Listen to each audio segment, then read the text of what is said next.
37.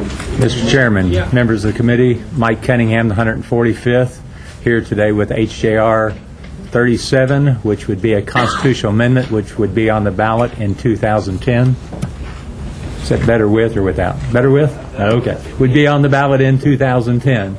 The need for this ballot and everything like that, I'll go about it, but basically it goes back to the Employee Free Choice Act, and the right to private ballot is a cornerstone of our democracy. For centuries, Americans, regardless of race, creed, gender, have fought for the right to vote and to keep their vote to themselves. The right to vote is a fundamental principle that is now threatened by our United States Congress. Currently, our lawmakers in Washington, D.C. are making all-out effort to strip men and women of their right to private ballot in the workplace. What could be more undemocratic than that? H.R. 800, which is the bill in Washington, D.C., the Employee Free Choice Act, which has passed the United States House and now awaits action in the U.S. Senate, has three basic parts. The first part of the Employee Free Choice Act does away with the secret ballot portion of forming a union. For the past 70 years, union organizers could have employees sign cards requesting a secret ballot to determine the election if the business would become a union shop. If 30% of the workers signed the card, election could be held within 6 weeks. That discretion is left up to the unions to decide that. The purpose of 6 weeks was to allow both unions and employers time to explain positions to the employees. There are currently very strict federal laws dictating what an employer can say and do, and also what the unions can say and do. If 50% of the employees voted in favor of it, it would become a union shop. Statistics show that about 55% of those votes do favor the union shops. Contrary to the implications of the title so-called Employee Free Choice Act, which I think should be called the Public Choice Act, because it would strip workers of the right to privacy in union organization elections. EFCA, the Employee Free Choice Act, takes the voting process out. Union organizers would simply submit cards showing from 50% of the employees, and business would automatically become a union shop. By doing so, and by instituting mandatory check cards, workers are robbed of their right to choose.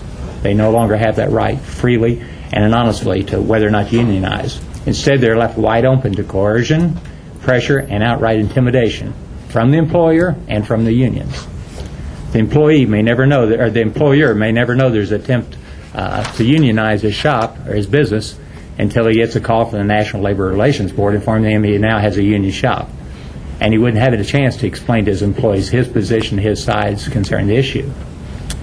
Unions bring in paid professional organizers to let them visit employees' houses numerous times with or without fellow friends, employees. Maybe could be or could not be considered intimidation. Bring a keg of beer and pizza, and I bet I can get a lot of people to sign check cards.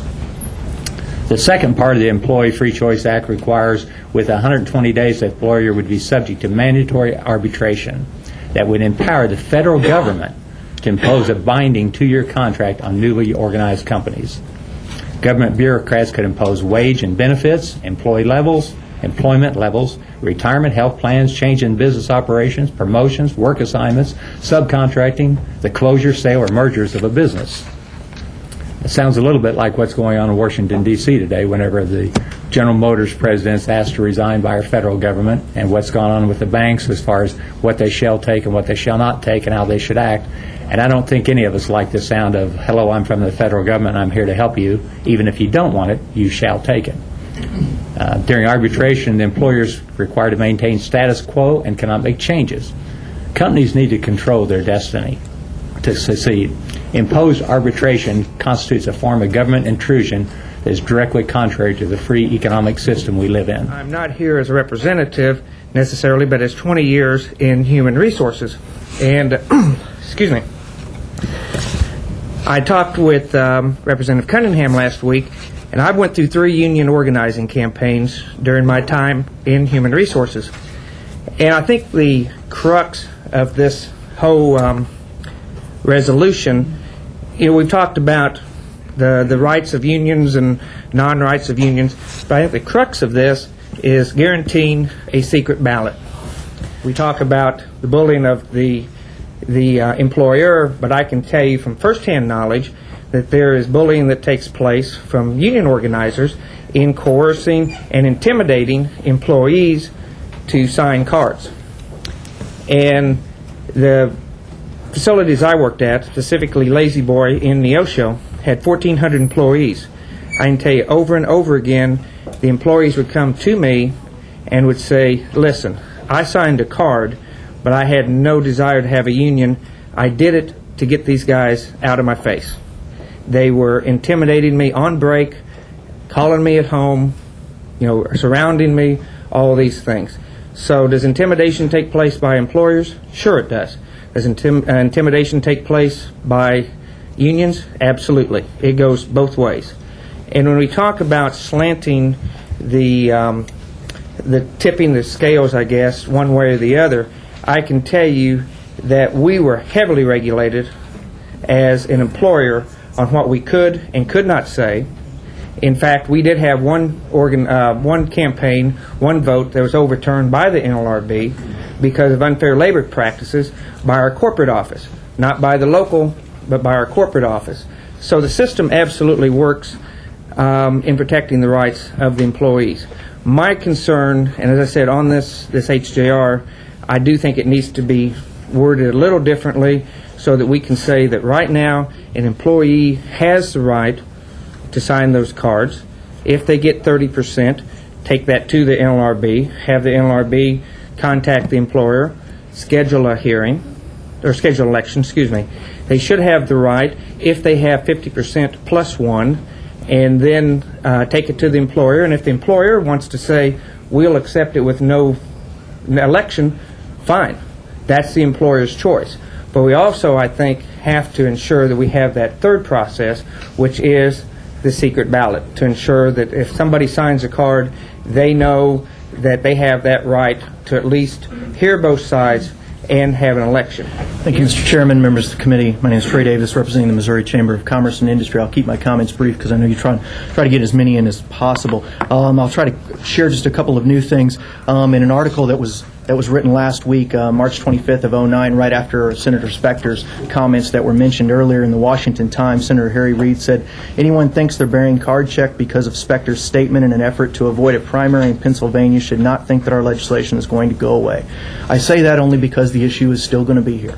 It's not going away. It's something we're going to have to continue to discuss between the business and the labor communities and try to work out something that can allow our economy to get back on track and keep workers and employers doing the right job. So it's still here. It's still going to continue. That's why we have to address it here, even though it's a federal issue. I think both federal and state are trying to work out what we can do to keep things moving forward and to address this issue because it's not going away. Heritage Foundation, a Washington, D.C. think tank, using some U.S. Census data, calculates that more than 4 million small businesses employing nearly 39 million workers are going to be subject to this law if it were to pass at the federal level. So that's why, for our organization, it's a very serious issue, and it's something that we are going to weigh in on and try to do the best thing to represent our members. I apologize that one of our members was not able to be here today. Unfortunately, had some issues at the plant where he represents and was not able to make it today, but I wanted to share his story just very briefly with you because he wanted to make sure that you heard it. In 2001, they went through a labor organization process. 50% of 71 partners had signed cards expressing an intent to organize and potentially bringing in that election process. When they did have their election later in 2001, 19 of 71 voted for the union. Now, unfortunately, I do not have the reason, and that maybe was a question that was discussed earlier. What was that reason, why or why not? I don't know that. I will try to find that out, follow up, and provide that with you, provide that for you. But it brought up an interesting point of some folks changed their mind for whatever reason, and we can argue about what those reasons might be. But evidently, they changed their mind, and if this new process were to go into place at the federal level, those that changed their mind would not have the opportunity to do so, and therefore, you would be going into an organization that you may or may not agree with. And yes, we can argue that you may still have that ability, but why would you? The incentive is gone. So I bring that up because I think from our organization and our members, we would like to preserve the process that's in place right now that oversees the ability for both employers and employees to work together in that organization process.